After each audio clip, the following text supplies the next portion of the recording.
Le plus dur dans une relation, c'est quand tu ne donnes tout et tu ne reçois rien. C'est le cas de nombreux d'entre vous. Surtout en France, parce qu'en France, on a cette mentalité d'égoïste un petit peu, où on pense toujours à nous-mêmes. Dans une relation, quand tu donnes tout et tu ne reçois rien, c'est clairement lié à une seule chose. La personne va souvent te dire tu ne m'as rien fait. Et toi, tu vas peut-être prendre ça pour une réalité. Tu vas te dire peut-être que j'ai vraiment rien fait. Peut-être que je dois donner plus. Peut-être que je dois faire en sorte de patienter.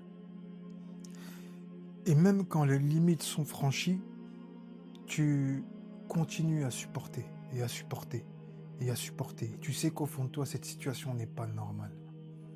Tu as peur de parler, tu as peur d'en parler. Et si je te disais que tout ça est lié à une seule et même chose, ta dépendance affective.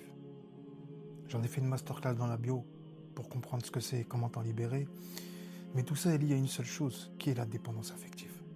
La dépendance affective te pousse à accepter des comportements, tout ça par peur d'abandonner, de rejeter. Tout ça par peur de trahir. Tout ça par peur d'être injuste. Donc, ce que tu fais au final, c'est que tu restes dans ta situation. Là, on ne parle pas d'un divorce. La base, déjà, c'est de fixer des limites. Et ça, dans le programme Libération, on en parle.